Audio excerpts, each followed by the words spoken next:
Cool. And we are rolling on. This is the first episode I'm recording of 2025 with Oh, Ray sick. Salerno. What's up, man? Hey. You actually were the first one last year, I think, too. First Yeah. episode recorded and released last year. This one, I have one that I couldn't get released. I thought I would before the end of the year, but Mm. it didn't happen. It's the craziest thing. Like I try to push it each year, like pretty hard, not pretty Yeah. hard, but I got a lot of shit going on, but every year, like last year I wanted to release 24 episodes, and Yeah. every single year that I've had the podcast, I've only released 12. Every year I adjust the Mm. number to some random number, and it Yeah. just ends up being 12. This year I was like pretty set on it being 13, and I recorded the episode like back around maybe even before Thanksgiving, and then just like the holidays just trashed my motivation. I just Yeah. like couldn't finish editing it on time, but Yeah. No, I it is get what it. it is. Maybe this year I'll hit 20. I didn't set my goal to 24 this year. I was like, you know, I set it lower. Yeah. But the thing that sucks with that is, if anyone's listening, and there's a lot of folks where I'll like be trying to coordinate a schedule with, and then like it just doesn't end up working out. Like Yeah. where like the more I can get out, the more ideas I can have, and like, Yeah. have fun with it. 12 is Yeah. not that many, you know what I mean? But it's not bad Um either. It's a good number. no, it's not that bad, but I do think that I'm going to start to do like, and I'm going to make some broken promises for the year again, just like I did on our last episode when I Well, was they could be listening back. resolutions. They don't have to be Yeah. broken promises. They No, could be that's it. goals. That's exactly it. And I Yeah. usually only hit like, I set like crazy goals, and then I only hit like half of them. Um, Yeah. Shoot for the stars and shoot for the moon, whatever it is. Yeah. But yeah, I do want to try to do. Last year, I was thinking of doing like a writers in the round style thing. I was talking with Yeah. Andrew You about you it. told me about that last year. Yeah. Yeah, and I still kind of want to do that this year, but there's been a lot of albums that have come out, and like Yeah. I like doing this format for the albums. Yeah. But I do want to push that, or at least have episodes like the one I did with Harrison and Ziggy last year. Like it's Yeah. like doing like double ups. At least then I can get more people's stories through. But Yeah. whatever. And then the video last year was huge. So you were the first video Yeah. episode as well. And Yeah, since I then, was I was looking back at that episode, and it's always really funny to hear my voice like pre voice drop. Like I'd only been on yeah, testosterone for about 6 weeks at right, that point, yeah, and now I've been on it for a year. yeah, So, it's a little bit different a now. lot. It's a lot different. And Yeah, even since I've seen you last, which was actually no, I saw you at the in at August. that at that Meat Locker show. Yeah, Yeah, in and August. it's Yeah. even deeper than then. Yeah, it's changed so much. Like I have Yeah, videos of all the changes, and it changed like majorly. So, I look back at what I sounded like before the voice drop, and I sounded like a little flute. And it's it's true. always really funny. I show it to Dad, I show it to Andrew, and Hmm. he'll be like, "Hi, my name is Ray. I'm 8 years old. I really like Pokemon," and I'm just like, I do just sound like a very young boy, like a young spry child, and now I sound very different. You do. And Yeah, it's crazy too, because I was just listening to our previous episode this week, and then speaking to you now, yeah, I really hear the difference, and yeah, that's a good plug for the listener. And I think this is going to be a pretty cool episode because of the way the conversation unfolded last time. I'll give a little overview and a plug for that, because I do think this conversation will be, in many ways, I anticipate it to kind of extend that one. yeah, So basically, last time, if you check out episode 37, we talked about your book, The Fall of the House of Edgar. We talked about that a lot, which was cool. yeah, and then you had only released, I think the only music you had online at the time was the Latuda, like on Um, Spotify and stuff yeah, like on the that. compilation. Yep, that was on Harrison's compilation. And Yeah, then you talked about how you had begun recording Headed for Somewhere. yeah, And we talked about the artwork, which is the same artwork.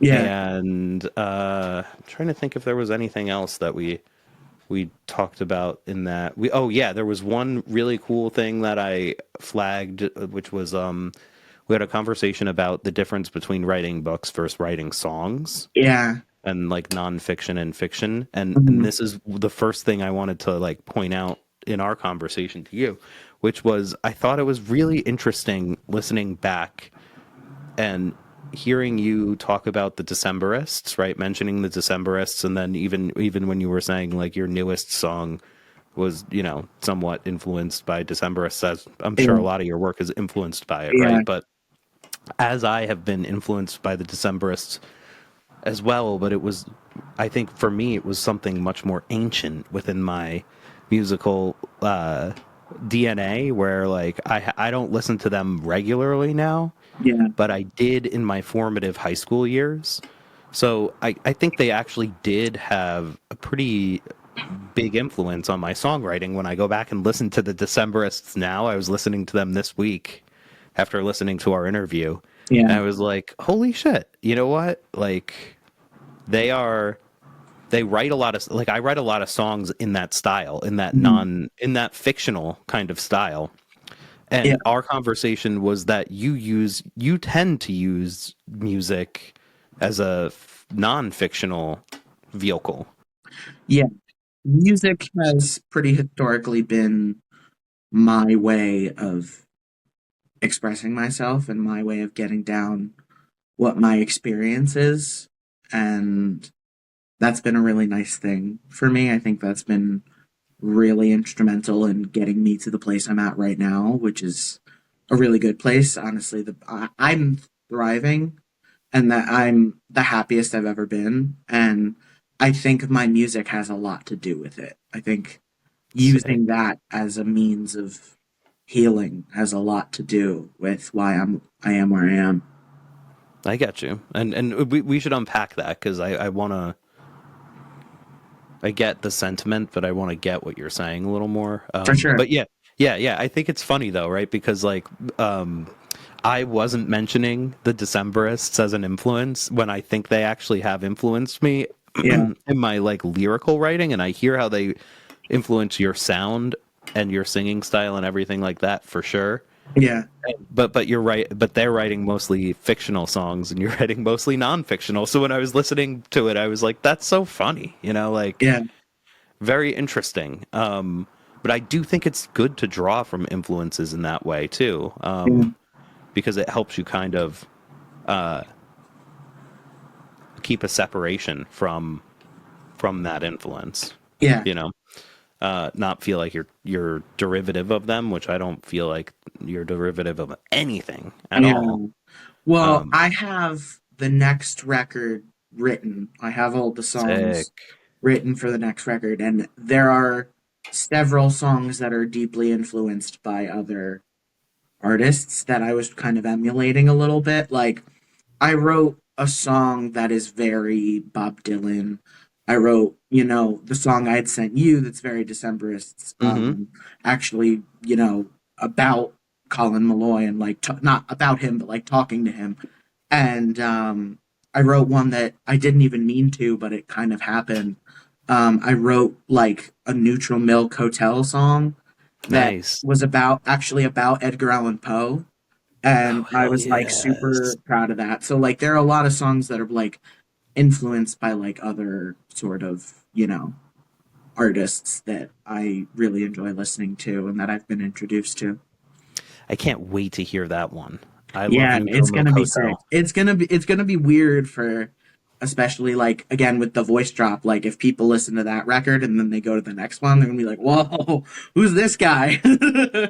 you That's know? so So, cool though. You know, yeah. I do think it's really, I think you should I don't think you should do this on your album, but I do think you should record Latuda several more times as your voice gets deeper. Yeah. because I liked hearing the difference between the two versions on the album. Yeah. One thing, speaking about those two, one thing that Mhm. I thought was really interesting between the so you had mentioned this on the last episode as well, right? But Yeah. that's the reason why you kind of re-recorded Latuda, right? And I'm assuming there's more than one reason actually. Yeah. So you Well, could speak to it if you want. when I put Latuda on the compilation, I wasn't even out as trans yet. I hadn't even come out yet, so transitioning had not happened at all, of course. Um, I put that on Harrison's compilation, and then for the next record, I was like, well, I want to do another version that's more produced, that's not just me and the uke, that's like, more of a song. And Mhm. I did that, and I did it with the guys in my band, and that was really helpful. And, I wasn't in a band, last year, and now I am. Or, at the beginning of last year, I wasn't when I talked to you, and now I'm in a band, and that's fun. And I love that. That's a blast. And, it's like I have a lot of love for Latuda because it was really the first song I wrote uh, when I started like really writing, and it's very much about, I've told you it's about pre-diagnosis of being diagnosed bipolar, Mhm. and looking back on that now that I have my mental health so under control, it has a special place in my heart because I don't want to forget where I came from, because I believe where I came from heavily drives my empathy, and being an empathetic person is important to me. Um, and I think it has a special place in my heart because it's like it reminds me of it's a way to not forget that like I was not well for most of my life, and now that I am well, it makes me appreciate it that much more. Interesting. Yeah, yeah. I get that. Yeah. Yeah, it's kind of keeps you grounded back to your roots and Yeah. I yeah, think yeah. I it like that. increases my gratitude as well. Like I wake up every day and I'm so grateful for the life I have. And I'm so grateful for the people and for the state of mental health that I'm in. And I think Latuda is a way to reflect on where I was. And I think it just makes me all the more grateful. Sure. So do you imagine keeping Latuda for the foreseeable future as part of your repertoire for that Oh, reason? yeah. I still do it at shows. I love that. Yeah, I still do it at shows. We rockified it with Slipstream when we did Cool. Quest for the Chest. We did all my stuff, Oh, and nice. we like rockified a lot of stuff, and it was a blast. But we did Latuda, and it was one of those things where like it has a special place in my heart, and then also I'm lucky enough to have people in my band that genuinely care about my music, so it was important to them too. So it was just all around a great time. That's awesome. So when I saw you all, you only played Harrison stuff. So you've been playing other Yeah. stuff too. Yeah, I hadn't the reason the record took so long to come out was because I went through this period of time, and a lot of it was like, I was living with my bio family at the time, and my bio mom was, there was a lot of abuse, and a big part of me feeling insecure about my music was how deeply my bio family made me know that they did not care about my music. So it was one of those things where like I felt really insecure about it, and I just felt like it didn't matter. So I was originally not going to put out the record. At one point I was like, I don't need to put it out. So when we were doing the show, the first show with Slipstream, Harrison was like, why don't we do some of your stuff? And I was like, my stuff isn't any good. Let's do yours. And then ultimately I gained a lot of confidence in my music as the year started, winding down. When we got to like fall, I think moving in with Andrew and my dad, I think that like had a lot to do with me building a lot of self esteem I didn't have. And you mean Andrew as being your adopted dad, right? Yeah. So we had talked about Andrew on the last episode. Our relationship evolved quite a bit, and I had been the trans thing went over poorly with my biological family. Once I started transitioning, there was a lot of there had always been abuse, but there was a lull, and then it got worse because I was transitioning, and when I moved out slash got kicked out in August, I moved in with Andrew, and in September, after I had gone no contact with my biological family, Andrew adopted me. So when I say dad, I mean Andrew, because Mm-hmm. he's my dad. He's a Gotcha. real good dad too. He's really good at it. I'm sure he is. you know. Andrew's great. And he hasn't been on the podcast in a while. We need to push Yeah. him to come back on and push me Yeah, too. well, he's going to be putting out a record next year, so you should Sweet. definitely get him on. And not just because I want to hear him talk about how much he enjoys being my dad, but not just because I want to hear him say nice things about me, but Yeah, no. We'll focus. I think we should have an episode where you both come on, honestly, where we do like oh, I'd love that. He do would you love call that it, what do you too. call it, the family Salparent now? Because Um, if he's your dad now, we got to figure that out. I don't know what we're Yeah, going to call it anymore because it's not Brother Salporin anymore. I don't know what we're going to right. call it, but But that would be a fun yeah, one. yeah, Well, we'll have ideas, but yeah, yeah, Andrew is owed a very much a I think usually Andrew is the longest episodes that I have because yeah, we're chatterboxes, yeah, um both, but I owe him one on the Andrew and the Valentines album too. yeah, So it goes even as far back as that. But for any listener that hasn't listened to the episodes with Andrew, there are several of them. There's like two yeah, or three. yeah. Go back and listen to those, and then watch out for any coming out. And we Yeah. spoke extensively about him last time. He's Yeah. great.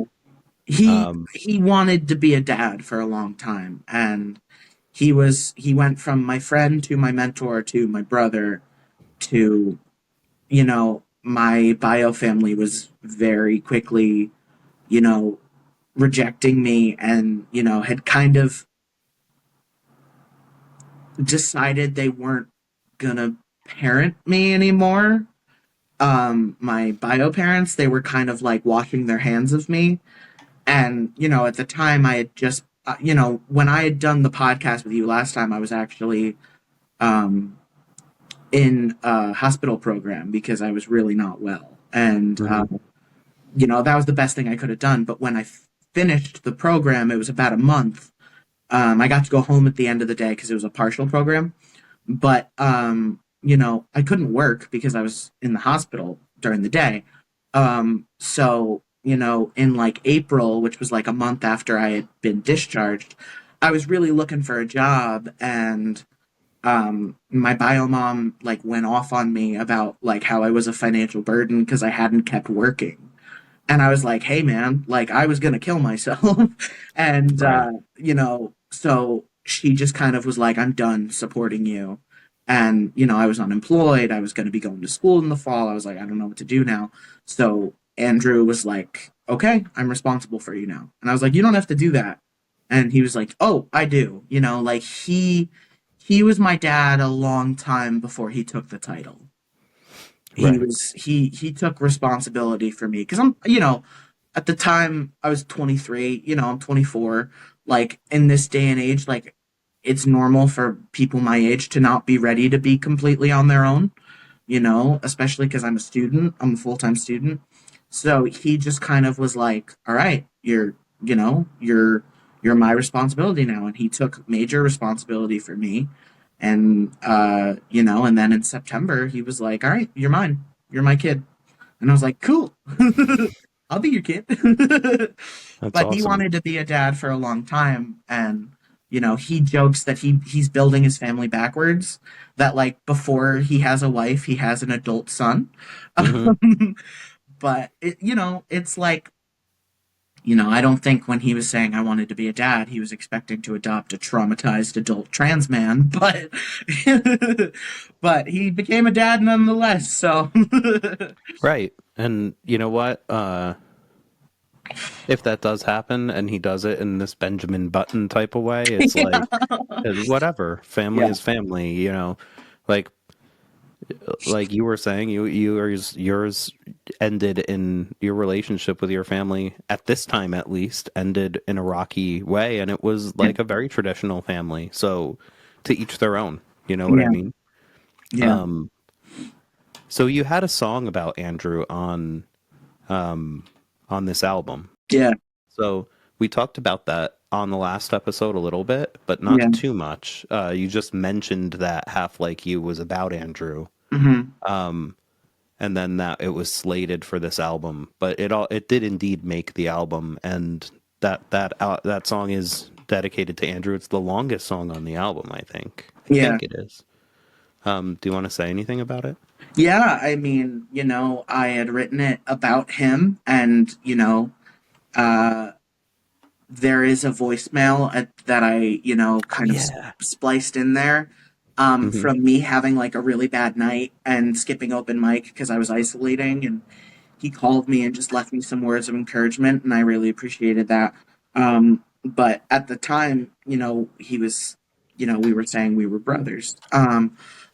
So, the next time I write a song about him, I got to say something about him being my dad now. But yeah, I wrote that about him. He was the first person I really connected with when I came on the scene, and I I just adored him immediately. He was, very clearly, he was supposed to be in my life. I think it took a while, but we were supposed to find each other, and I think he was always kind of meant to be my dad. Um, so I wrote that song way before I knew where we were going to end up, but you know, it's about him. He's definitely the best thing that's ever happened to me. So I thought, it was important to write about that. Yeah, totally. And yeah, I think that the words that you put for that song are really worth listening to because they say it really well, Yeah, right? Like it's thank you. like like if the person that's listening knows that's what the song is about, Mhm. there's not that much you should really say. It stands on its own, right? Yeah, Because you say thank you. I things like, appreciate it.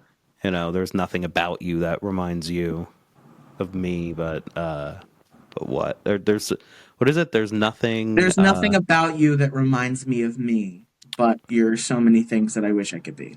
Exactly. I Yeah. was essentially like, you're so different from me. Like, we're such different people, but I still like admire you to the point that I really want to be like you. Yeah. I thought that was such an awesome line. Yeah, Really cool way of putting it. yeah. You reminded me. This is off topic, but Mhm. when you were talking before about how you didn't go to the open mic night and you were what did you how did you say what did you say you were doing that I day? was You were isolating. isolating. Yeah.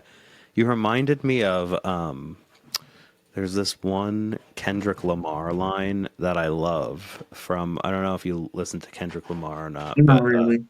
he has this one line on his I never listened to this album. That's not his most recent one. It's the one before this. It was kind of not Is that before the beef? before the beef. It's the one where he has like the Jesus crown of thorns on his head. I Oh, think it's that one. I don't know But about that. I just know that him and Drake had beef.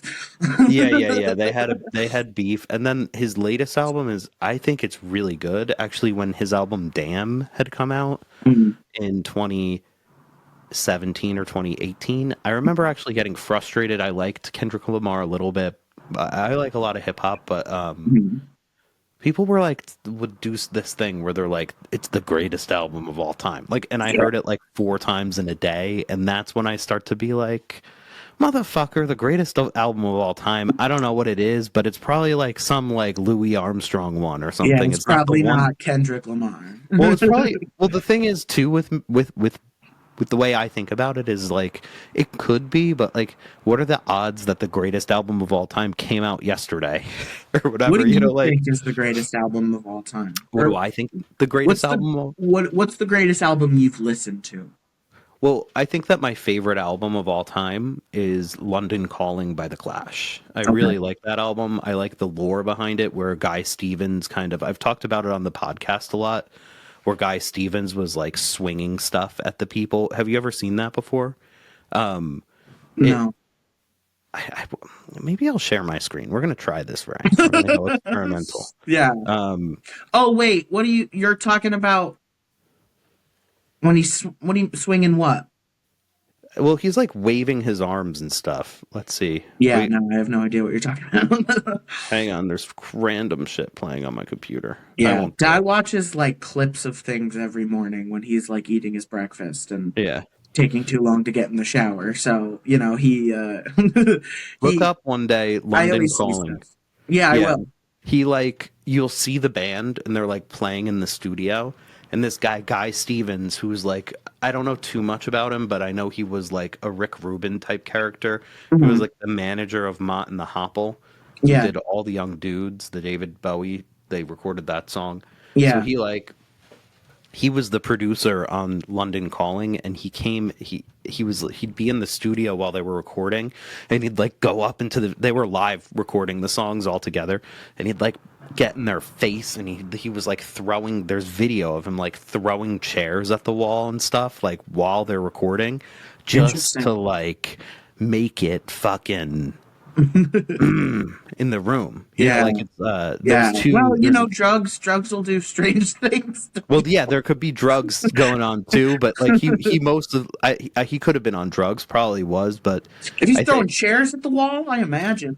yeah, but I think if you were trying to record something like that without drugs, though, that would be really beneficial too, right? Like because it could Yeah. emulate the feeling, Yeah. because you're talking about like a pretty unstable type of music, right? Like Yeah. the whole concept of London Calling of the song itself, right, is like about London falling, London falling down, London Bridge is falling down, Yeah. but like it's like a nuclear fallout type of thing. So like creating that chaos and that danger is really important to the recording, and Yeah. I like the idea of that, of the London Calling recording, coupled with this idea from this guy Eddie Kramer, who recorded he recorded a lot of stuff like some of the Led Zeppelin albums, but he did Jimi Hendrix as well. Oh, sick. And I think I have it. Let me see if I can like pull it up like a wizard really quick. Yeah. Yeah, so here's the quote. I can pull it up like a wizard. He has this other quote, and I think it goes really well with to explain the Guy Stevens thing, where he says the biggest mistake. So this is from a service called Mix with the Masters, where they basically have a mixing engineer and they tell you like how they recorded a song, or they'll give you like tips. But like, so they had this one it was a master class with Eddie Kramer, and he said the biggest mistake that modern recording makes is the fact that there are no mistakes. The fact that when you look at a Pro Tools session, it's so fucking clean. There's no noise, there's no clicks, no bangs, no farts, and no hair. None of the hair associated with rock and roll. Rock and roll is supposed to be a dangerous kind of music, and it ain't no more. It's just become sanitized, and I think that's a mistake. I think both Yeah. of those together are why I really adore the album London Calling. I think Yeah. Blonde on Blonde has the Bob Dylan album, similar aesthetic, or maybe Yeah. there's some Beatles albums like Let It Be or Abbey Road that I appreciate a lot, but I just like Yeah. how London Calling just has that grit to it. Mhm. Yeah, but anyway, so damn. At the time when I listened to it, I was like, "This is a great album. I really like it." And as time has gone on, that still sticks in my mind, where I'm just like, "Yeah, it was a great album," but people kept saying that, and they would get mad when I argued about. I was like, "I don't think this is the greatest album of all time. I don't even think this is going to be the greatest album that Kendrick Lamar releases." And as a fan, like, why would I like sell him short like that? Yeah. Like I could see that like there's albums by artists that I like the Beatles, that have recorded better for themselves than what I see as Damn being. Why Yeah. would I sit here and say that that album is the best hip hop album of all time when I think Kendrick could do better? And I Yeah. think that whole beef he had Yeah. was what I was talking about. Like I do think that his latest album is his best album, and it's like Yeah. the one in between I didn't like. This one I really do like. But anyway, long story short, he has this one lyric, and I don't know the song off the top of my head. I won't slow down the show to look it up. I think it's on that album, though, that I didn't listen to that many times. But he Mhm. says, "All of my life, I've been social distancing." And I love Yeah. that line because I'm Yeah. like, me too, man. I get what you're saying. So Yeah. when you said the isolating, that Yeah, made no, me think of that. I was the kind of person where like I would get depressed and I was like, oh, nobody wants to hang out with me when I'm depressed. I'm annoying. And then like everybody around me would be like, you're stupid. Just come out and hang out with us for the love of God. I was like, all right. Yeah. Exactly. I had the same thing. It's just like, Yeah. um, I mean, my therapist says that I give my friends too much credit for why I am where I am in my life because I did all the hard work and I did, but I wouldn't have done it without them because mm, the endless like support and grace and understanding and love and reassurance, like that's a big part of why I got to where I am because of the people in my life just like they are such a positive influence on me that I think it would have been harder for me to not get better with them in my life than it was for me to get better. I think it would have been less likely that I would have stayed the way I sure. was because they were just such positive influences on me. Yeah, it's that nature versus nurture thing, and Yeah. yeah, I believe both are at play. You Yeah. know, you could lead a horse to water, but they won't drink it. But at the same time, you could drown a horse without, or you could, well, not drown it. You could You okay, Rich? what? That got really dark for a second there. You No, well, you okay? could kill the horse by not giving it water. You know, you could lead it to water, but you could also not give it. I don't know. Yeah, Do you I smell guess I am toast? dark. Huh? Do you smell toast? Toast? What? It's when the guys and I are like busting each other. Like if I fumble over my words sometimes, so when Yeah. I don't know what I'm saying, one of the symptoms of having a stroke is smelling Oh, burnt toast. So, oh so no. me and Harrison like will frequently like I'll stumble over my words and I'll just go toast, toast, toast, and Yeah. Exactly. Yeah, but we'll I say to smell each other toast a like, "You lot. smell You toast." you know what I mean, though. Yeah, yeah, yeah. Yeah, no, I know what you mean. I'm just busting your balls. I know you are. I know. Yeah, I smell a lot of toast actually. More and more actually over the years. Become almost all toast, I think, Yeah, at this point. But yeah, you know what I mean. Like it's like yeah, I know what you I, mean. yeah. But friends are great, and Yeah. they could be used. You could look at them as like a tool. They My friends became a resource. My yeah, friends became like when I wasn't well, they became something that I could rely on to help me get out of a bad spot. nice. Um, and I think you actually do have a beautiful song about that too. Your EP is really it's really diverse in the sense that I don't think any of the songs really touch on the same thing, the same topic. Yeah. They all tell their own little unique, like it reminds me of like a page of a coloring book or something, like Yeah, each that's one is that's its I think own little world. that's kind of what I like to do. Yeah, I dig that. I think Thanks. it adds a lot of depth, and it's not something that every songwriter does, right? Like it's Yeah. like if you keep going, because I do this myself a little bit too. I've started to think of them as like threads. Hmm. So it's like you can write another song in that thread, but like you have a bunch of like on any given album, you don't want to be like talking only on one thread unless that's the creative move that you're doing on that Yeah. album. But I did like that there were a few different threads on this. Hmm. And one of them you had was your friendship with, well, of course we talked about the one with Andrew that I'll say isn't even a friendship, right? Like the way you present it is more like a family relationship, right? Yeah. And but you have the friendship one with Harrison, which is a Yeah, pretty cool Thomas song and too. Huck. Do Yeah. you want to talk about that one? Yeah, I'm really proud of that one. So me and Harrison, when things were getting bad at home, Harrison had originally, we were planning to live together. We were going to get an apartment. Cool. Um, and that, ultimately fell through, for various different reasons. Um, but, obviously it's like no harm done, whatever. But he was like, we got to get you out of there, so we were originally going to get a place together, and we talked about getting a dog, like we talked about, Ah, I was you know wondering that. The yeah, dog we talked line. about getting a Yeah. dog, and we were, I wanted a dachshund for the longest time, and so we had talked about getting a dog, and we had looked into a lot of different things, and I really liked writing Thomas and Huck because it was heavily inspired by Phoebe Bridgers' Graceland 2. Mm, But, I wanted to write about Harrison because he is my best friend. And I think for a long time, I never had a real best friend.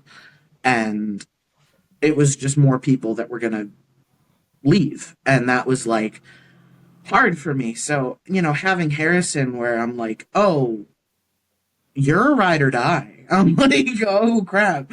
Okay, like when I was going through a period of time where I was, working through a lot of the trauma from, growing up in an abusive home, I my anger was like right on the surface. So I was mm, very quick to blow up about stuff because it was all, coming out and it was all being uncovered and I hadn't looked at it before. So there was hmm. all this anger like right here, and there were times where like I blew up at Harrison and he'd stand there and then when I was done, he'd just go, cut the shit. And I was like, you're right, I'm sorry. And it was like, he just like he never held it against me. He always was like, I know who you are. I know you're going through some stuff. It's all good. We move on. And I was like, okay, like I was like, oh, okay, like you're not leaving, and I was like, you're here to stay. And that was a really big deal for me, because I had never had friends like that. So, I wanted to write about that. And, he loves Rush, and Rush has a song called Tom Sawyer. So I wrote Ah, Thomas and Huck about, because like Tom Sawyer and Huckleberry Finn and stuff right. like that. So I wrote Thomas and Huck to kind of pay homage to, um, Harrison's love for Rush. But I didn't yeah, pick that up. That's really yeah, cool. I yeah, mean, I yeah, got the friend thing, and you know what? I love that about your presentation as an artist because you do Thank you. add there's layers to it, and I like layers. Thank you. Yeah, yeah, it's just he's the best. Like he's a cool dude. He And my totally is, yeah. girlfriend, she respects that. Like we, I have a girlfriend now, and Harrison and I are always joking about like, he comes over to me at open mic while I'm sitting next to my girlfriend, and he'll be like, "Don't tell your girlfriend we're gay lovers," and then he'll just walk away, and I'm like, "Dude, come on!" And then I look at my girlfriend, and she's just kind of like, "I already knew that," and I'm like, like she's just down with it. And she'll be like, "This is my boyfriend Ray, and this is his boyfriend Harrison," and it's like, it's so silly, but it's just like it's a dynamic where he's a very important person in my life, and he got me through a lot of shit, and we talk about this one story where I was so like socially, I really struggled socially my whole life. So we talk about this one story where um we went out to the Pompton Queen diner in Mm, I love that Quantick. I think place. it's Quantick, Yeah. or Pompton Plains or whatever. But we went Hmm. to the Pompton Queen diner and we got dinner. And I don't remember how it came up, but somewhere in conversation, Harrison was like, "And because you're my best friend." And I just went, "What?" And I cried into a plate of orzo pasta because I was so like touched to hear that he thought I was his best friend. And like, so we always joke about like, "Hey, remember that night you made me cry into a bowl of pasta?" And he'll be like, "Yeah," like, so, he's very important to me. And there's a line in there where it says, "I say I'm sorry it's taking forever. He just says no as we jam in my room." which was Right. the night where I was like really struggling. And I said to him, I was like, I'm sorry it's taking so long for me to get better. I'm really trying. I'm really trying, and I'm sorry it's taking so long. And he just went, no, and started playing like Soldier Boy on the guitar. Mm-hmm. Like, or I think it was either that or like he just started playing Vampire Weekend. Like he just went, no, and launched into like some riff on the guitar. And I was like, all Mm-hmm. right, I guess that's the end of that conversation. So, it was just nice. Like Yeah. he doesn't even entertain when I have thoughts like that. He'll just be like, cut it out. And then I'll be like, you're right. And then we'll move on. Sick. Yeah. Yeah, that's a cool song. Yeah. Um, You know, I was excited to check that one out because, you had mentioned it on the last one, and yeah, it turned out really good. I thought there yeah. was pretty cool drums on this one. Yeah. You want to talk about we talked about a few songs, but we didn't talk about really the production yet. You want to talk about Yeah. that? Yeah. So I had the guys from the band my band, Slipstream, on the record. Ivo, Slider P, he did drums. And Jim Blass did bass. And then Harrison was on lead guitar. So that was really fun. Jim also did the backing vocals, which Oh, nice. I God wanted to bless know him who because that they was. sound so good. Yeah, They it's Jim sound Blass. great. They sound amazing. Like we did the backing vocals in my apartment. So there was, I was like, "Hey, do you need me in here?" He was like, "No, I can do this." And it was during the semester; it was getting close to finals, so I was like, "I'm gonna, study a little bit." And he would like do a take, and I always knew if he didn't like it because I'd be in here, I'd hear him singing, and then in the other room, I'd hear him hit the computer and just go "fuck," and then like start again, and I would just kind of be like, "You all right, man? Like, you good?" And then, he'd come in and he'd be like, "It's done." And I was like, "Okay."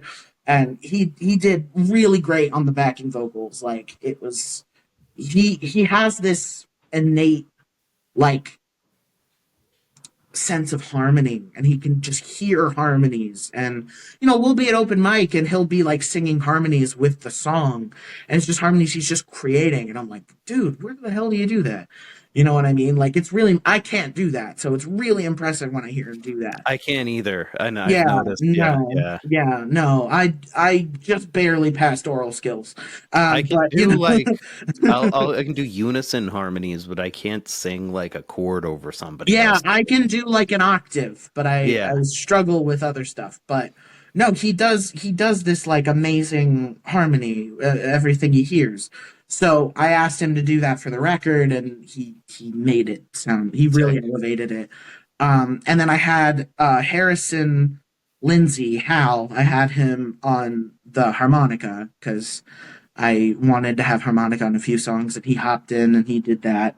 But Ziggy Grover, he mixed and mastered everything. No way. It was a very collaborative record, and it definitely reminded me how loved I am that all these people were willing to like put in time because they just Yeah. gave a shit about what I was doing, and they felt like it was important, and they were willing to dedicate time to it. And that's why when we started doing songs, my stuff with the band with Slipstream, it was really nice to start doing that and be like, oh, you guys care about this too, Hmm. so it was definitely a nice experience. But yeah, it was all home recorded, it was all DIY, and it was a really, really fun time. I really enjoyed it.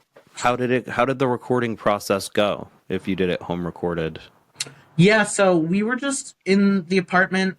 Me and the uke, I recorded that at my buddy Ryan's place. He's got like a basement studio, so we did that. But he's in Sparta, so it would have been hard to get the guys out there. But Right. it was really, it was just a microphone and GarageBand, and like Nice. plugging in everything. And Harrison's great because he's got like a pedal board, so Hmm. a lot of the effects there were just straight through what Harrison was doing with his pedal board, and that was nice. It was just in the living room recording on my dad's laptop, and just getting everything going, and it was through a really mic awesome. though, right? Yeah, Yeah, through a mic. Yeah, so we put a mic next to a speaker, and that was primarily how we got all that done. But sick. it was a great time. Like, it was fun. It was a lot of fun. Yeah, well, I think it turned out really great, and I think that it captures. I love records like that. Like, I Yeah, think that there's like we were just talking about with the Guy Stevens thing with the Clash. Like, there's like you have to do it that way. Like there's like if it becomes too sterile or something that's too inorganic, it loses all like artistic half like you take the soul out of the thing. And yeah, I think that you guys did a good job of keeping the soul in there, even if things weren't even if they were layered, right? Like everything doesn't have to be recorded live with somebody throwing chairs at you to yeah, have something that sounds like it has a soul, right? But I yeah. think that all of those people putting that love into all right, here's no toast, right? Hashtag no toast. Mhm. It's like when people say that you have to put love into what you're cooking, when they're like, oh, Yeah, the secret ingredient is love. Like, yeah, that shit is real. Like, you can, like, when you're cooking and you, like, actually sit there and you're yeah, like, because if you're cooking with love and you take a little taste with the spoon and you're like, oh, it needs a little more garlic or a little more salt, you put it in. That's what it's all about. yeah, And like, it's like in Thomas and Huck, right? Like there's little things like the drums in this song I noticed. Like, oh, like yeah. when I'm sitting there and listening through, I'm like, oh, the drums are freaking good on this. Yeah, Ivo turned it into a Modest Mouse song, which was pretty sick. Yeah. I Yeah. enjoyed that a lot. But yeah, And no, like like it, but that's there the was a lot thing. of If love in if this record. Ivo's sitting there, actually, by the way, I've never met Ivo. I need to meet Ivo at some point for Yeah, sure. he's the best. But like if he's sitting there and he's thinking about each song and putting the love of playing the drum, that's what I mean. If he's putting the Yeah, love of playing the drums in there, somebody yeah, else is putting the love of, if Harrison's putting the love of playing like his guitar parts in there, when what Jim's putting the love of the backing vocals, and and then Jim you was bass too. and he did bass too, He did great. bass too. Which, Yeah, yeah, and I also love the way that all the songs were arranged. So like they felt like a very so another one of my favorite albums, which I don't really consider an album. That's why I didn't say it, but it's the Bob Dylan Basement Tapes the complete yeah, set. That's like yeah, 12 CDs or whatever. That's like one of my favorite musical moments in music history, and I love the sound that was captured and the songs that were captured in that era. And these songs have kind of this one quality that I appreciate from those, which is that he would write the songs and then he'd come and he'd present them to the band, who was obviously very talented. So it's a different situation than because Slipstream knew your songs and was giving you the love of playing them, but like the band was doing the same thing. They were on retainer, but they were just, more on top of their game at the time. So they were able to yeah, learn the song that day and play it. But like the way that you all recorded it has a similar quality where almost every song starts with like just the uke, yeah, and then like maybe like the bass will come in. Usually the bass comes in and bass and vocals maybe. And I just like the way each track built on here. It felt very like organic to me in that way too. yeah. Thank Where you. like yeah, sure. You could tell. I think that that's like a nice way of not covering up that a lot of people were putting love into it, because you need to like have something to work off of, right? It's not just like 1, 2, 3, 4, boom, you're Yeah, hit with the wall. It's like, hey, we all and there's also some parts. I think this album cool also too has like or EP, whatever you want to. I call it an album because it's like 45 minutes, right? But yeah. It's an um, album. Yeah, yeah, yeah.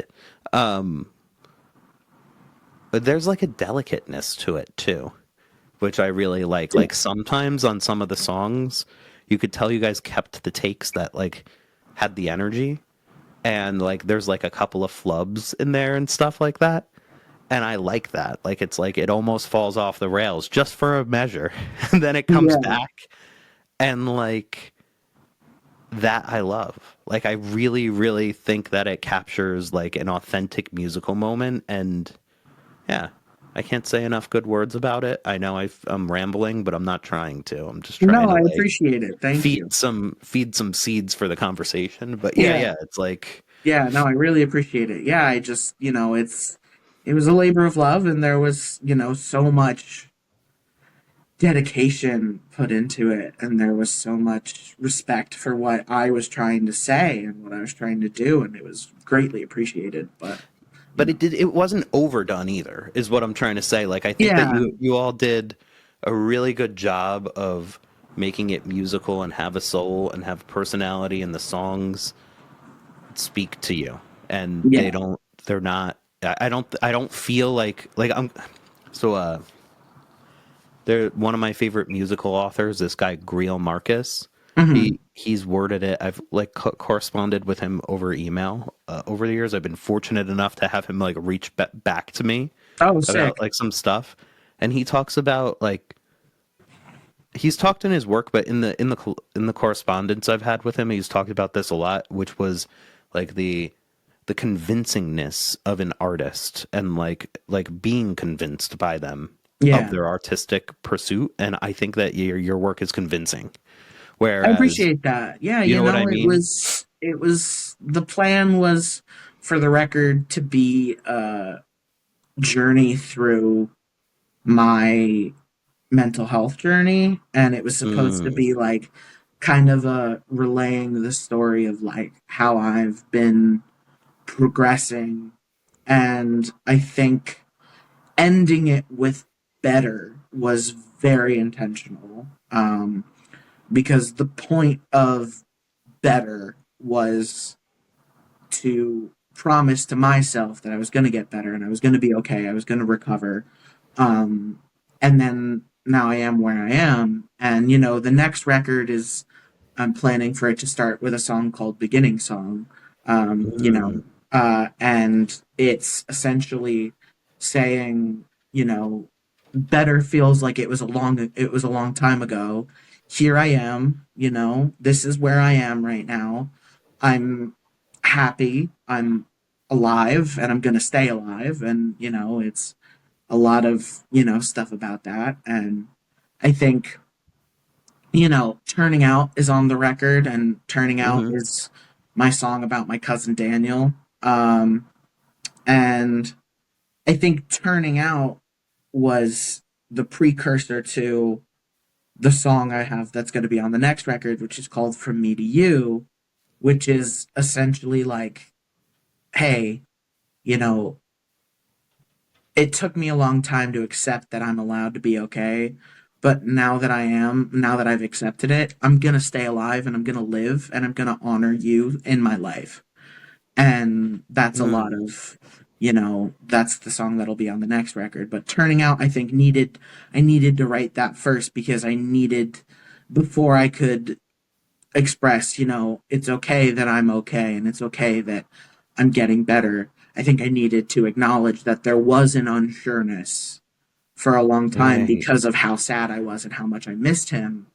And, just, still grieving, 4 years later. I think there was like an unsureness of, there's a lyric in that where it's like, I'm still here. Is that all right? I can never tell. And, then Hmm. it turns into I'm still here and that's all right as far as I can tell. Like it's an unsureness of is it okay that if I get better? Like, am I allowed to do that because now you're gone? And it feels like not fair for me to be okay and for you to be gone. And, it was one of those things where that was a hard pill to swallow that, like, you know, he's gone, but my life can't end too. You know what I mean? Like, I can't stop living because of that. And I think From Me to You, which is going to be on the next record, is, a big thing of, a lyric is, it took a while, but I promise. Here's an oath from me to you. I'll stay alive and I'll thrive and I'll be doing it for you. And it's kind of like instead of feeling like I'm not allowed to get better, it'll be I'm gonna get better and I am better and I'm gonna owe that to you and I'm gonna live a life that honors you and I'm gonna get better because that's what you would want for me. Right. So Right. this And it's, this yeah, record is that's cool. definitely a journey to where I am now. Cool. Yeah, yeah. And I think that, that's a whole nother thread too, right? Like, and it's so interesting, right? Saying that Yeah. this is telling your story of, growth through your mental health issues. And I think it's important to mention that these things like get compounded, both in positive and negative. You have compounding effects on the Yeah. album, which is really cool. And Yeah. I think it's cool for anybody that's struggling with mental health issues to use this as a tool for themselves to listen to hear like That was the goal. it does stack, you know? Yeah, Welcome to Smallville is That's my favorite song. I know it's the is it? shortest one, but I think that I love short songs though too. Like my Yeah. favorite band is Pixies, who have such short songs, but Yeah. yeah, that's my favorite one on the album. Yeah, it was essentially like I was living in an environment where the fact that I was trans was being really like weaponized, and it was very much like there was a lot of abuse around that. So I wrote, Welcome to Smallville in the sense of like just trying to cope with what living in a home like that was like while actively trying to come into myself as a man. Like, you know, it took a minute to get there, but I think eventually it was like, okay, like I have every right to becoming the man I am. So, now I just need to deal with the people telling me that I don't. So it was a lot of the whole record, I think, and I had mentioned this before, was a journey through. It was therapeutic for me because it was a way that I could deal with what I was going through. And I think every time I play these songs that are so intricately written about my mental health and about my journey, I think it every time I was playing them there was healing happening because I was sharing my story. And I think there's a quote, I don't know who said it, but um it's shame dies when stories are told out loud. And Hmm. I think that was a big part of the healing for me, was there was all this shame around, the way I grew up and the abuse there and being trans and struggling with my mental health for so long and, going through all that. And I think this record and playing these songs and writing these songs was a way to tell my story out loud and to kill the shame. And I think that was a big part of healing, was just like putting the shame to rest and being like, no, I don't need to be ashamed of any of this. Like I can accept who I am, and I can accept Right. that I am a person that lives with mental illness, and I can accept that and I can work to deal with it, but being ashamed of it is not going to do me any favors. Right, right. And there's something so um, vulnerable about doing that and performing it over and over again, and then also putting it on, wax, so to speak, recording it and putting it out there. That kind of is. I get that. That's cool. Yeah, I think that was a big part of my healing, and I think that was a big part of, you know, working through a lot of the trauma that I was, processing. And I think being able to tell my story out loud and for people to hear it and, frequently come up to me and tell me like this song really resonated with me, or I really love this song, or, I love what you said in this song. To have people, I had people coming up to me being like, I relate to this. I relate to what you Hmm. said here. And I think it's one of those things where it's like that was healing within itself, where it's like, all these people relate. So it's not just me, I'm not Right, right, uniquely messed up. Like, everyone's going through something and people can relate. And it's important that I'm putting these stories out there. right. And I think Welcome, I mean, all of your songs, but Welcome to Smallville specifically is so well done that it's not, it has its own utility for those that aren't trans, that just ever Yeah.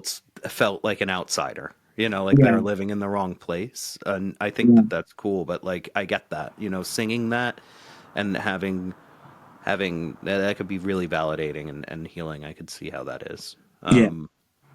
And I can't speak for this, but I'm curious to know, like, I'd imagine that some of these things were difficult for you to even say out loud, and then you're singing them at a certain point too, right? Like, was Yeah. there? I'm sure, but I'm assuming that there was a Yeah. time where you didn't want to even say that you were thinking about being making a transition, Yeah. or that when your cousin had committed suicide, that you didn't want to talk about that, and then your turn, or even when you're like you're having a new friendship or whatever it is, like I'm sure that there's times where you're not even ready to verbalize that, and then you're Oh singing it, yeah. you There's know. even, not everything. There are things on this record that I wish I could have said that I just wasn't ready to say that I'm saying on the next record. Right, right. Like there is a song that's going to be on the next record that is talking about my mom, who was my Hmm. primary abuser. And there is a song talking about, like, was it worth it? Like, was your anger worth losing your son? Hmm. And it was, there's that. And then, um, there were a lot of things I wasn't ready to say. I had, I don't want to get too dark here, but for a long time, I struggled a lot with, I had a habit of self harming, and that Mm. was intense, and I struggled with it for a long time. And February 2nd is going to be a year since I've stopped. And, there was it was going on since I was 13, so, Mm. or 14. So, being a year clean of that, it's like, holy crap. And at the time, I had sat down with dad, and we had sat together, and we had originally tried to write a song for the record about, you know, trying to be free of that. And I just wasn't ready. And I like, we were sitting on the couch, and I just broke down crying. And he was like, I don't think you're ready for this yet. And I was like, I don't think I am. And then I wrote a song for the next record about being clean and being free of it, and, moving on from that and letting it go. And I think that's definitely gonna be on the record. And it's just kind of like, it's called Butterfly Tattoo, and it's about just, you know, I got a butterfly tattoo. I can show you. I have a tattoo of a monarch butterfly, Hmm. because butterflies are frequently a symbol of recovery, um, of like, starting fresh, starting clean, like a rebirth. And so I Right. got it as a promise to myself that I was going to stop hurting myself. And then now it's just a reminder of how far I've come, you know? So, That's sick. Yeah. yeah. And So I think there were a lot of things that I wasn't ready to say, even for this record, but there are things that, I was scared to say at first that I did put on that record, that was, mm, talking about my cousin, and talking about, the guilt, and, talking with my cousin, talking about, the guilt of, is it okay that I'm still here? Like, is it okay if I right, get better? right, Am I allowed to do that? I think there was a lot of shame around that, and around the idea that, like, I wasn't sure if it was okay for me to be alive after he was gone. hmm, And I think, there was that, and talking about, you know, things with my bio family. Like, there were a lot of, fronts. There was a lot of performing to, hide what was really going on. So I think for a long time, I didn't know if I was ready to talk about, how uncomfortable it was being trans in that household, because it went against what was being presented to people. So it was like, am I ready to, tear that down and deal with the consequences that are going to come from that? And right, right. there was a lot of, that. So I think this record did give me the ability to say things that were hard or scary to say at first, that ultimately were like, no, these are things I need to say. Right. Yeah. That's that's so interesting. And I think that Well, like I know that you think that's interesting too, because you're going to school for music therapy, right? Yeah, Like just that whole concept. Like, sure, making art and sharing it with folks is one level of it, and but then there's the level of just working through that yourself and becoming comfortable with it, and yeah, yeah, that's it's tough. I mean, even in my own music, like I say that it's non-fictional or that it's fictional, but there's non-fictional elements that I work through. I just think through them in these sort of, symbolic type of ways. But like sometimes you're not even ready for that too. Like there is a little bit like I can relate to it for sure. yeah. And you're making me think of this one quote. I'm trying to remember what it is.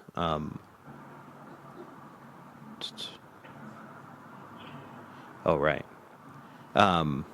These have this Wu-Tang Clan poster behind me right now that I can today's a hip hop day, I guess, Yeah. Ray, but yeah, I have this cool Wu-Tang Clan poster. I actually got that on the streets of Stockholm, Sweden. I Oh, saw it. sick. Yeah, I went on a trip to Sweden and I saw this it was a work trip and I saw this poster the one day when I was on the on like a Lime scooter and I was on my way to the work event, so I couldn't do any. Yeah, Yeah, I I wanted that one pretty bad, and then I didn't see it for the whole week. And then one night after we had gone to the bar or whatever, I left early at like 7:30. I was like, yeah. all right, I'm feeling kind of tired, and I just got on the scooter and I rode around for like 3 hours because it stays light out there forever. And Yeah, then I finally fucking found one of these ones, and then and I like rolled it up really quick because it was in like a public area. I think you're allowed to take them, but I don't know. I just yeah. was like trying to do it, but then I hauled it home, and that's my souvenir. That's awesome. Anyway, there's a Wu-Tang Clan quote where and now I'm forgetting it. I had it in my head when I started this little aside, but it Hmm. was about, oh right, kung fu movie, The 36 Chambers of Shaolin. You ever see that Yeah, movie? I don't think so. Oh, it's such a good movie. I've learned so many cool kung fu movies from the Wu-Tang Clan, and that's one of them. I've watched it a bunch of times. I highly recommend it. And it's Yeah, basically about this guy who I forget how he gets into it, but he has like some kind of situation where he doesn't want to be like in the outside world, so he goes to this temple and like the yeah. Shaolin temple where they learn like kung fu. Hmm. And in this temple there's 36 chambers you have to go through, Hmm. and each one is like one of them like they have like these like candles that like are melting wax, and you have to like do some kind of like hitting it like a certain Hmm. way. Hmm. And like the first chamber I think is like to get to the food court, they like you have to run across this like little stream that has logs in it, or this like pond that has logs that you have to run across really quick, Yeah, and the dude like keeps falling in and like getting wet, and then he like conquers that chamber, and then he goes to like the next one. So it's a whole thing in that movie. There's like multiple chambers. And the Wu-Tang Clan, when you hear them like in interviews and shit, they'll be like, "Yo, that's a whole nother chamber." Like they like talk yeah, about that shit all the time, yeah, and like I like that idea with what you were saying. Like it was making me think of that because it's like, yeah, talking about that. That's a whole nother chamber that like I'm not ready to like get into yet. I yeah, haven't worked up to that chamber yet. We yeah, all kind of work that way. yeah, Yeah, I like that mental model for it. But yeah, for sure. And songwriting's a good way of kind of conquering those chambers, because if you can't write the song about it with your dad, then you're yeah, not ready to sing about it in front of people. You're not ready to talk about it with me on here. Like it's a yeah, whole chamber you have to like practice through and yeah, work yeah. yourself It took through. it took a long time to be ready to talk about it, but now it's like there's the confidence that it's not going to happen again, and there's like the okay, it's really done. This is the longest I've ever gone, and it's like okay, it's done, it's Uh, gone, it's behind me, and then it's like all right, I'm ready to talk about it now. Do they talk about this in your music therapy classes ever? Like using a song to like I'm saying, like as Oh like a yeah. sort of Oh chamber yeah. of Yeah, there's yeah, there's therapeutic songwriting, and we cool. talk about that all the time. And there's lots of levels of, using music to heal, and there's all different ways that you can do that. What are the classes that you all take? Like what are some of the names of the classes? I'm fascinated by this, and like Andrew and I haven't dipped it. I've like tapped his brain about it a little bit before, Yeah. but like we haven't like talked deeply about it. Just that. Yeah. Yeah, so there's the classes I took were Introduction to Music Therapy. There was uh therapeutic observation skills. So it was like, skills to use in music therapy, and, different orientations and different, theoretical bases and stuff like that. I took a lot of basic music classes because I'm doing an equivalency program. So my undergrad is in psychology. So Hmm. because of that, there are some undergrad music classes I had to take. So I'm taking undergrad and grad classes at the same time. How did they Um, find out? I'm curious. Like, how mhm. did you have to do a test or something to test out of it, or they just check your undergrad? No, no, they check what classes you took in undergrad and the Gotcha. classes that are required to go into the master's program. I see. Okay. So I took theory this Hmm. semester. It was Yeah. fine. Yeah. It I'm not a was fine. music I theory guy. I really had to take it struggled with too. oral skills. I Yeah. really struggled with like audiating and, like intervals, and that was hard for me. Like The hearing intervals are hard. intervals and Yeah. identifying them, that was a little Oh hard yeah. for me. Yep. But it was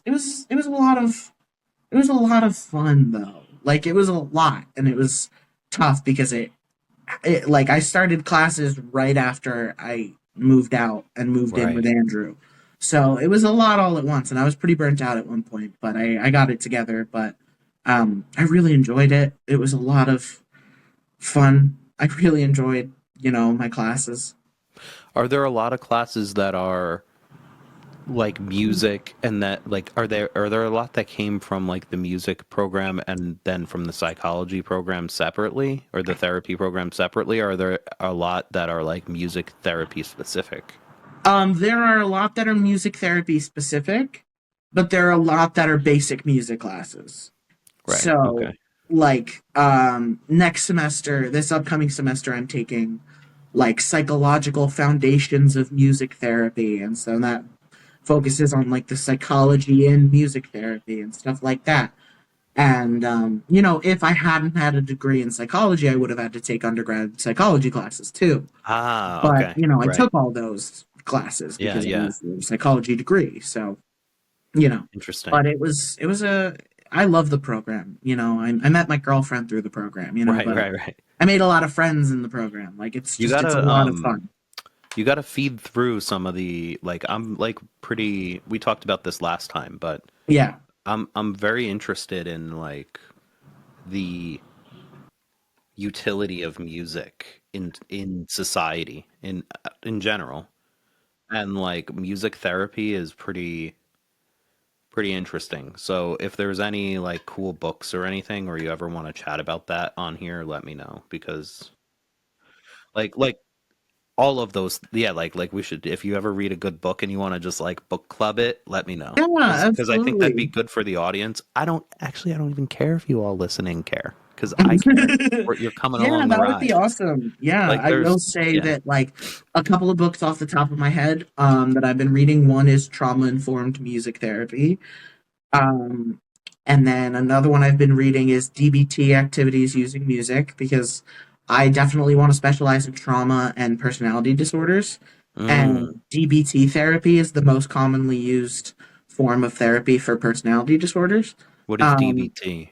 DBT is dialectical behavioral therapy, and it is a specific kind of therapy that teaches skills for distress tolerance, Mm.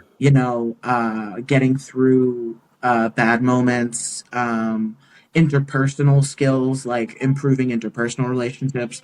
I do have borderline personality disorder. I have it very well under control. I think it can go into remission, and I would say it's definitely in remission for me right now. But when I was hospitalized, a lot of what I was doing was DBT, and I Mm, learned all these amazing skills, and it really helped me, get better. And it was a lot of, interpersonal skills and a lot of coping skills and stress tolerance skills, and it was really helpful, and I really loved, doing that. And interesting. so I want to specialize in that because it's very, you know, borderline personality disorder and personality disorders in general are very hard to treat because the person has to be willing to do the work, Mm, and more so than normal therapy. And there are some therapists, like, in the world, and I hate this, but there are some people in the mental health field that when it comes to personality disorders, they won't touch it. Like, they won't treat patients with personality disorders because they're so complex and they're so, you know, intense. And I want to be someone who specializes in that, especially in music therapy, because I want to make sure that if somebody feels like they would benefit from music therapy, but they have a personality disorder, that at least there's someone they can go to. You know what I mm, mean? mm-hmm. So I want to Totally. specialize in that. So I was reading music therapy, DBT activities. I've been reading a book about case studies in music therapy. There's Oxford put out a book that was the Oxford Manual to LGBTQ music therapy. So it's like Mm, music therapy working with the LGBTQ plus community. So that's really cool. I do a lot of reading just because that stuff, I like to read up on things that interest me. So I read a lot of case studies. interesting. Who's like where are the major music therapy like institutions? So, well, Montclair State is the only program in New Jersey that I think now Interesting. Ramapo might have an undergrad program, but for a master's, Montclair State's the only one in New Jersey that has it, which is why I was really glad I got accepted when I Yeah. applied. Do they But I do would say, research there? Do they have hmm? like graduates and do they have doctoral program? I think so. Cool. Yeah, I think so. I'm just getting a master's, No, but no, no. I know you are. I'm um, just curious because you oh said yeah, like the no, I think papers they are do. coming I out of think they do have Oxford. a doctoral program. Cool. So I do that. And major institutions like where it's practiced. Like where are the I'm just if you don't know, I don't care. But like I was just curious like I where did these know that papers and I'm. research things come from? Oh, they come from all over. There are a lot in other Okay. countries. Interesting. There are a lot of like more recent, like music therapy is a very emerging, like Mm, it's been around for a long time, but I think it's only just been getting more notoriety.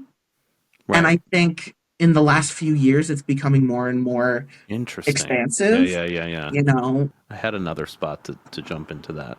Give me a second. Unless you have any. We were talking Doing about great. the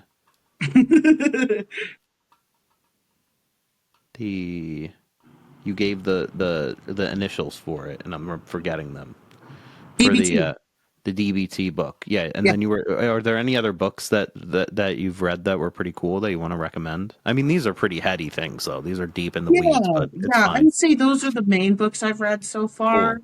Um, There is a book about therapeutic songwriting that I really like. And I think it's just called Therapeutic Songwriting, but it's about like how writing songs can be used in music therapy, which is awesome. Right, right. So yeah. Okay. And then Yeah. there's like It's textbooks I read for school, yeah, yeah, which yeah. are really informative, but Of course, but they're probably like very specific to being a music therapist. yeah. But Yeah. I personally am curious about that stuff just because Yeah. Yeah, it's it's an a lot of fun. I could okay. recommend you some books. Yeah, sure. Yeah, yeah, yeah. Yeah. Or we talk about the topics a little bit. Yeah. This is what I was thinking though that you had that I forgot the thread. You had said that music therapy is pretty new of a field Yeah. I think and it's been around for a long time, but it's been newly. like more. Academicized or whatever, right? No, I would say it's been newly more recognized, and Ah, it's okay. been newly more like out in the world. Like it's becoming more mainstream. Gotcha. Okay. Yeah. And the point I was going to make is like music as therapy is ancient. Oh You yeah, know, like yeah. that which is so interesting. Like I'd love to like Which is where its see roots it are. all. Yeah, yeah, exactly. So do they talk about that ever in the Oh yeah, program? like we Oh, we cool. read books that would talk about like, examples of music being used therapeutically in ancient Greece, like Yeah, yeah. there's, all these things and about I can't remember which philosopher it was that said that, a big part of treatment for people with mental illness should be to change the environment for them. So if there's things in their life that are causing them Mm, distress, try to find other things that they could do. And there was like uses of music where like, if they weren't creatively involved, they would be taken to like plays or music. really? They would get involved with music, or they would be taught how to play an instrument, and that was like part of treatment. And I think that was That's really awesome. cool. Yeah, Was it I read some stuff about Plato, I think it was. it might have been. I can't remember exactly, but Okay. it was just the philosophy was that like in treating people who have, mental struggles, like a big factor that should be addressed is their environment and, adding things that bring them joy and removing things that stress them out. Sure. And that makes sense, right? It's like Yeah. with anyone. Yeah. Yeah.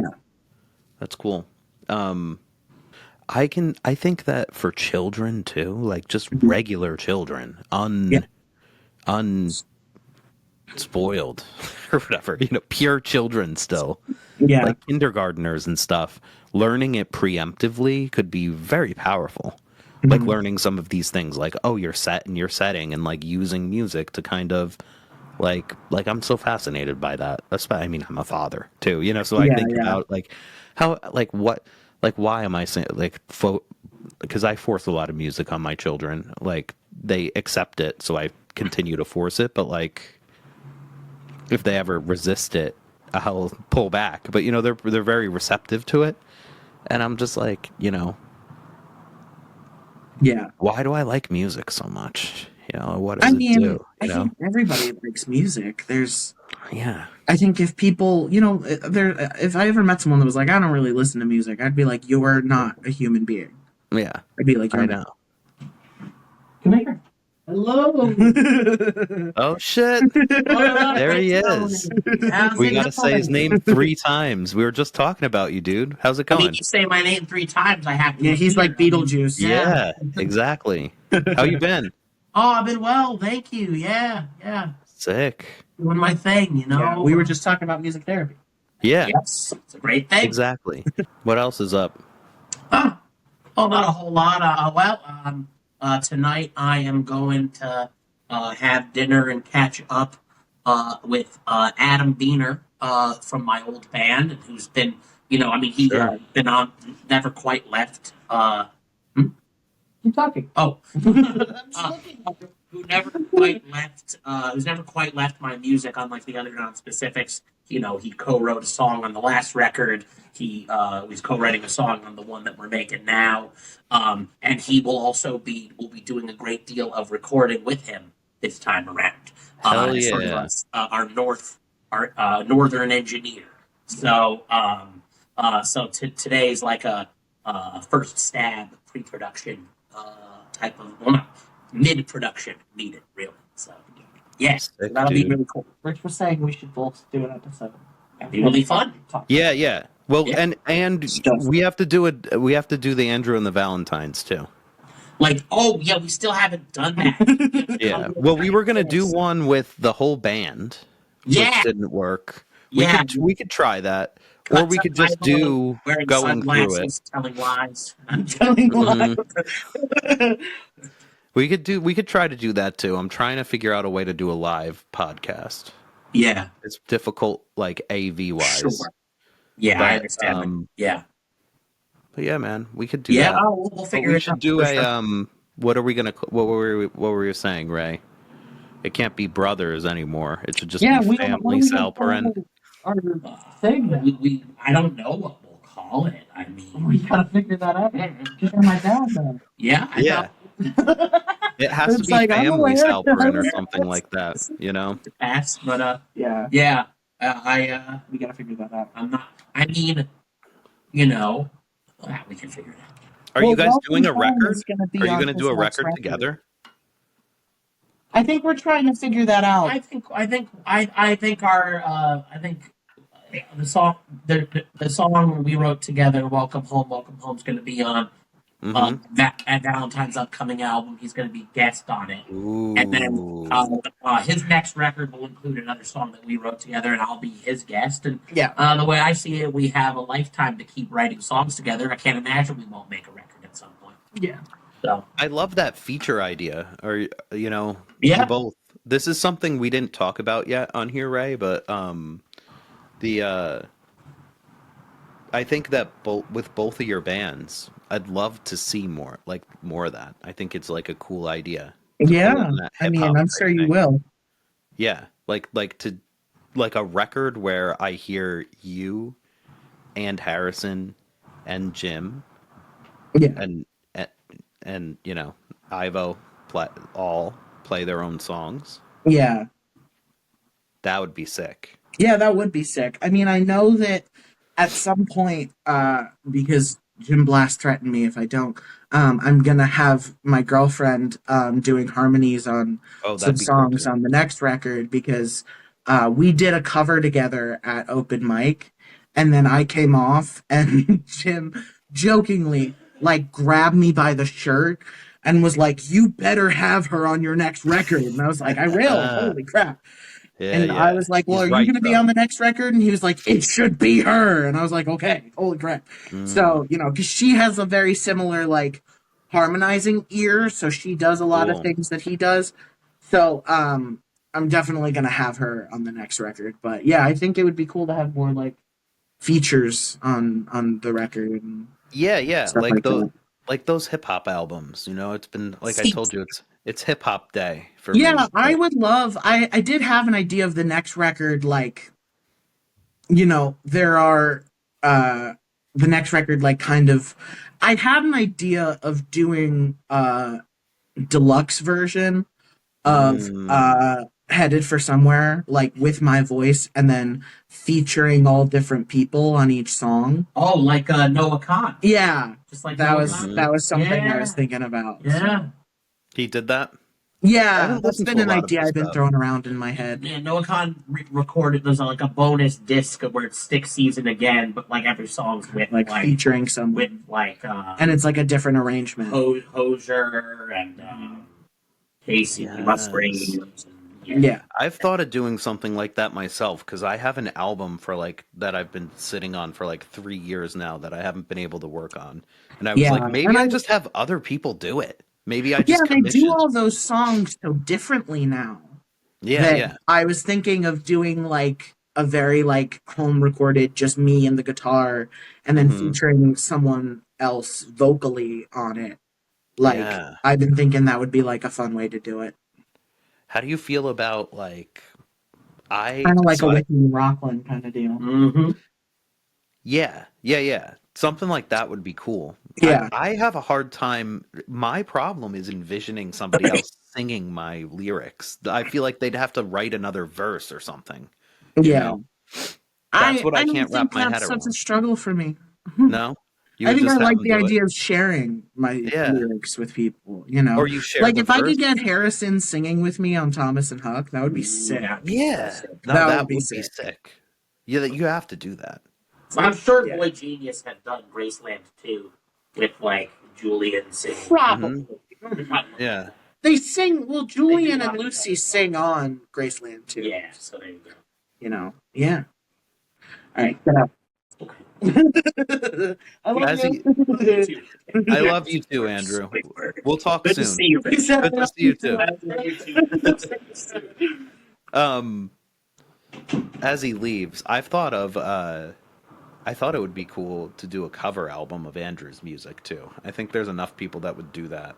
I agree. I think we might have to figure that out. Yeah, let's talk about that because I think that Yeah. because if you had to have like it, I think we could get 6 people at least to do it. You know, you Oh could do yeah, an EP type of thing, but that that would be would a be pretty. sick. You know, what would be sick is if we did that. If we figured out whatever Harrison did, and then we donated the money to a music therapy like charity. Oh, that would be awesome. That would You be know, super sick. Yeah, that would be cool. yeah, we should think about that. We should. If there's anybody that like should have a compilation of covers, it should be him. You Oh know, yeah, like the he's one of the few that people would sign up to do it for. You know. 100%. All right, let's run through this album and make sure we cover. We didn't cover every song, so I want to make sure we get a chance to do that. So For sure. we talked about Latuda. Do you have anything else you want to say about it? Um, Nothing other than sometimes I feel like I'm lying because now I take the generic and that's called loracidone. Sometimes it feels like a lie. You should have an AI version of Latuda where you have it perform the whole thing and you put it out and call it loracidone. Yeah. That would be funny. And okay, so did we talk about 21 at all? No, we didn't. I don't think we did. Okay. What do you want to say about that one? Do you have anything? My favorite way to explain that song is that it's a lie. Okay. In when I wrote that song when I was 21, and it was at a time where I was not well, and I had a drinking problem, like I was not okay, and I wrote that song to be like, I'm gonna convince people I'm all right, and I'm gonna pretend I'm so all right that I'm writing songs about it. And that was a lie. Like So it that was felt like, like a lie, not like a chamber that you were working through. It wasn't like a fake it till you make it no, thing. like the song was straight up denial. Like the Gotcha. song was, Yeah. people can't know that I'm still like this, Right. And so I was like, here's a song I'm gonna write to, put up a smoke screen so people don't see Right. what's actually going on. It was kind of like the um Los Pollos de Hermanos type situation. Yeah, like it was genuinely like, I'm just gonna sell you guys bullshit and Yeah. I hope you'll believe me. And Yeah, so, yeah, yeah. yeah. Like you got the chicken shop upstairs, but you're really cooking meth in the bottom, and like Yeah. yeah, Yeah. yeah. Uh-huh. I got you because it's a fine line when you're working through that, like what we were just talking about, right? Like it's a Yeah. fine line between working through something and trying to fake it till you make it, and like Yeah. try to envision where you're gonna go, Yeah, or I mean, trying to there fool was a people. long period of time where I wasn't even willing to admit I needed help. Hmm. Like, there was a long period, I ended up in the hospital in 2024, Right. um, because in February, because I spent so long on this long down spiral and I wasn't admitting that I needed like actual professional help. Hmm. And I was just like denying it. And then, on Valentine's Day of last year, I ended up in the emergency room because I was like, I was going to do something. And instead of doing that, I went to the emergency room because genuinely my thought in my head was, I think Andrew would kill me. He would never recover from that. So I went to the emergency room. And Right. I will never forget that night, the two people that showed up were Andrew and Harrison, like at Yeah. 7 to me. But yeah, no, like it was a whole, thing. And I spent so long in denial that I needed help and then finally I was like, hey, I need help. And then now I'm here. And it's like, why did I wait so long? Yeah. you Right. know? Right. Yeah. Interesting. But you Yeah. do you still play that song then? But you still keep it as part of yourself to I remind you do that maybe. occasionally. Yeah, I do Yeah. occasionally play that song. Um. I'm not toasting right now. I'm reading my notes. I trust you. Um.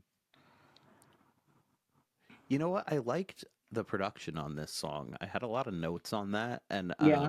it might just be because it's the second song, you know. So and you know, as I listened to it looped through the album, it Yeah. might have just given me a moment to think about it.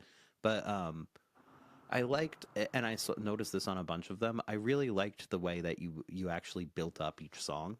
Hmm. On this one, I said it kind of reminds me like it's starting out with someone in a room with nothing, and then it opens up. You're kind of like up on the roof looking out at the neighborhood or Yeah. something during the first chorus when everything comes in. There's like a shaker and stuff. Yeah. And then, but then you walk back inside and you're like in the stairwell alone again during this Yeah. like bridge part. And then you walk out onto the street for the last chorus. And one of my favorite parts on the album is right before the last chorus where everything stops and then you sing for a second and then the whole thing comes in again. And it Hmm. just shows that you really did think about the arrangement on these pieces and it sounds Yeah. great. And there's a guitar solo on this. Who played that? That's Harrison. Nice. I dig it. I Yeah. thought it was Harrison. Yeah.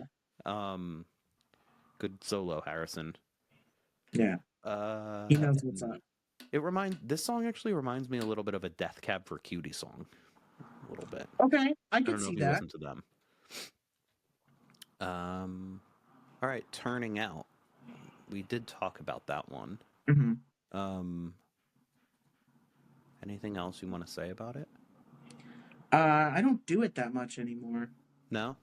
Why not? No, I think I've grown from that Mm, place in my life, and I think now I more do the song that's going to be on the next record, From Me to You, cool. Yeah, because I yeah, think yeah. that's more accurately depicting where I'm at. I love that. I love that. Um, this is what I was talking about, right? Like this is like a songwriting paradigm that I prescribe to, right? And it's that thread, the threading of Yeah, it. Like it's yeah, like the next message in the thread, right? Like and like I've done that as well, right? Like it's like yeah, I've grown through that, and then there's a spot right there where you put the next one in, and yeah, I love that. That's growing as a songwriter. I love that, and as a yeah, person. I'm pumped to hear the next one. yeah. And It's we gonna be didn't good. talk about Message from a Dark Room at all on either podcast, actually. Do you want to say anything about that one?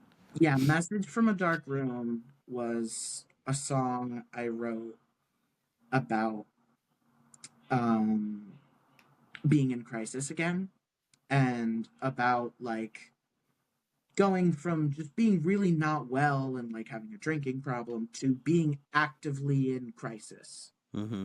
And it was kind of about like, well, it's been a minute since I've been here, and I know there's a way out of it, but I can't see it right now. And Mm. it's like I'm looking for the way out. I'm trying to find a flashlight to like shine my way through it, and I'm not getting there. And it was pretty directly a response to what had my being assaulted. It was pretty directly a response to that, to being like, well, now I'm in crisis again, and the bridge directly talks about that, is saying, I won't pretend I'm not enraged, and I won't pretend that it's okay that this happened, and All right. you Yeah. know I think I'll be okay, but like also I'm not naive enough to think that it's going to stay okay, because it never does. And it was kind of just like a cry of feeling really hopeless, and that was kind of what that's about. Interesting. Yeah, yeah, yeah. This ran through my mind one of the times I was listening to it, and one of the questions that I'm so happy that this flew back into my brain because I didn't write it down. But Yeah. this is like a outside of the music type of question that I have Mhm. for you, and it's related to 21 too. It doesn't matter that was like a front, right? But like Yeah. one of the things that I've found as I've grown older Hmm. and have dealt with cycles of nothing like you've dealt with, but just my own bullshit. Hmm. Something that as I've gotten older that's really helped me through things has been surviving.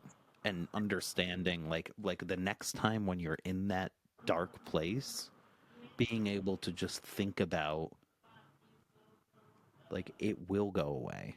Because the first few times when you're like a teenager or whatever, like you don't like know. Like even when you're in high school, like I think back to now middle school and high school, like when you have even like something happen with your friends, like it seems like you're done, like you're toast. Like Yeah, that's it, I fucked it it's up. like this is the end of the world. Right, right. And as you're Yeah. older, like you're like whatever, like like even at work, I'm like right now I'm fortunate enough where I'm very happy at work, but there's been times where I don't like my like work situation. Hmm. And in the beginning of work, even I'd be like my first manager that I had after college was like terrible, Hmm. and it was a really very toxic situation. Yeah. Um, like I was staying late, I was coming early. Everything I handed in was never good enough. Like it was like I Yeah. was getting in trouble. I never get in trouble. Like it's never happened to me before, but I was like in the principal's office every day, Yeah. right? And like after I changed that and then went to a new job and then had a good manager, a couple good managers, and then I had my next bad one, it was Hmm. a little easier because I was like, all right, I got out of that last situation, you know? Yeah. Like, and then I get out of it. And then when I have like my third bad manager, I'm like, all right, I've been through this rodeo before. And then I was Yeah. more like focused on trying to help the folks that haven't, and being like, listen, we're going to get through this. This isn't going to be forever. Yeah. And that's what this song reminds me of, even though you're not saying it in there. That's what comes into my mind when you say Murphy's Law says, when things go wrong, it will. Like in my Yeah. mind, I almost have that voice from 21 saying, like, yeah, it sucks, but it'll be okay. Like, you're going to get through it. And that's not what Yeah. this song is about. But I wanted to ask you, like, have you ever had that kind of revelation yet? Like, where it's like, when things get like things will get dark like it's like a season, right? Oh Like yeah. Oh yeah, I had that very recently. yeah.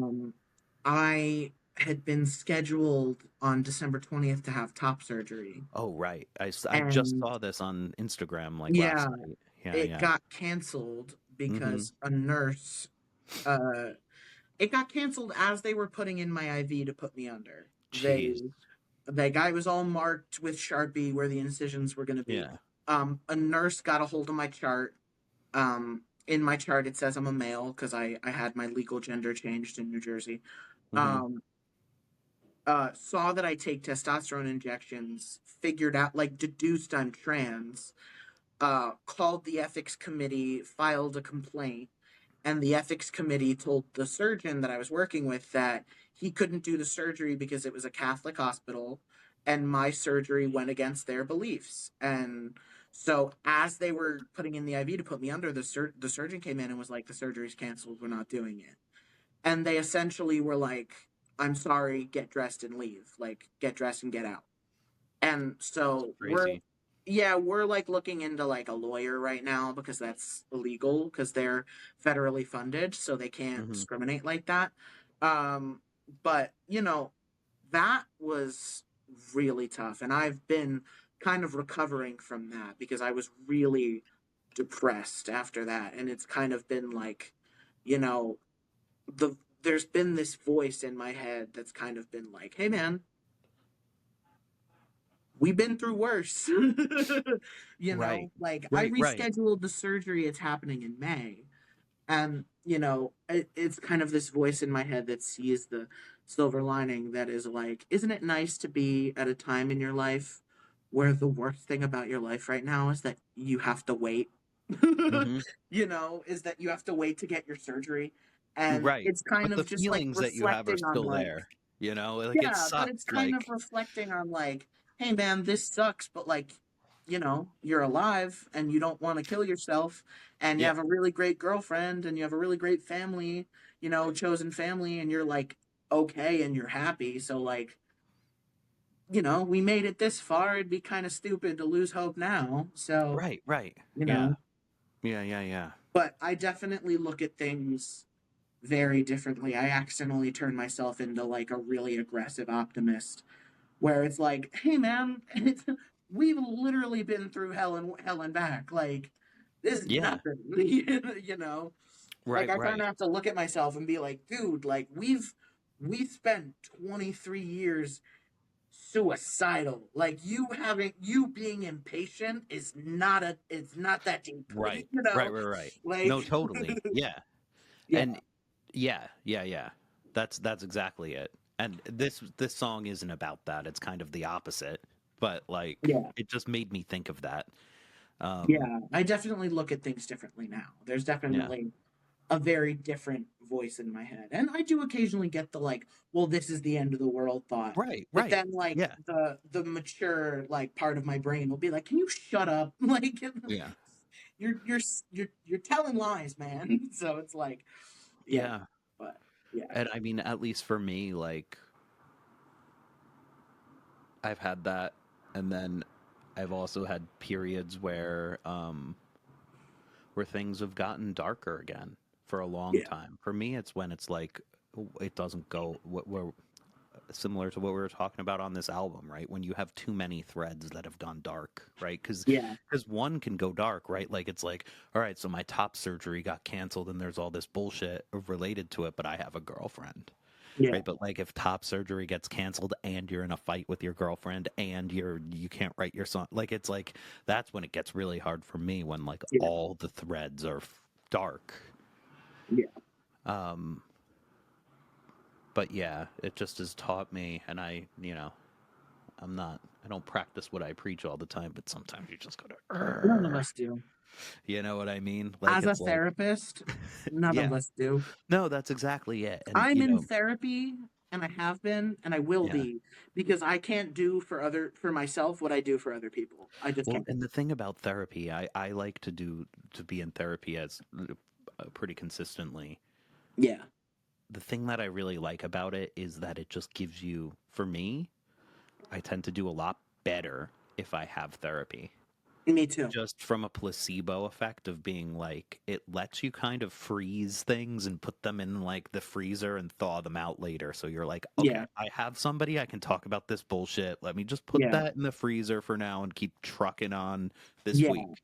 I'm When you definitely one don't of those have that, it's people where tough. I'm going to be in therapy for the rest of my life and I'm just okay with it. Yeah. I'm just fine with it because Do I you ever have benefit. those weeks? Like I have some weeks where I'm like, oh, 7 days until I could talk about this. Like Yeah. I'm like ready to go. And then other weeks are like, damn it, I have therapy today. Yeah, it was Um, always so funny to me when I would think back on like, you see those like teenagers in like movies where they're like, I don't need therapy. I'm not mm, some specimen for you to like study. And then there's me plopping down on my therapist's couch being like, "What is up, Lisa? Let me tell you about this bullshit now." And it's like yeah. I'll be like, "Let me tell you about this crap," like Hmm. I'm one of those people where like it's like I'll always like I look forward to But therapy. you went for a while. You went when you were a teenager and stuff too. Yeah, I've been in therapy Okay, since I was 8 years old. that's nice. Well, Yeah. not nice that you had to deal with the shit, but I Well, I didn't had a go. really bad therapist for a long time, but now I have a really good one. I Good, love good. her. But no, like I'll like walk into her office and I'll be like, "What's up, Lisa? Like, let me tell you about this week." And it's like, Nice. it's one of those things where it's like, yeah, like. No, a good therapist is. I haven't had a hard time finding them. I've had a few different ones that were really impactful. I like to change it up every few years just because I Yeah. feel like I start to be able to like I've learned everything I can from that person. I want Yeah, to and I switch up think the also vibe. like a fresh pair of eyes is never a bad Right. thing. Yeah, yeah, yeah. Like they might not ask you the right question that you're hiding from them type of thing that Yeah. that you're not bringing up. Sometimes you need them to ask something in a certain way so Yeah. that you could realize something. Different things like that, but like most of the ones that I've gone to, I think I've only had one. The first one when I was younger that really was not effective.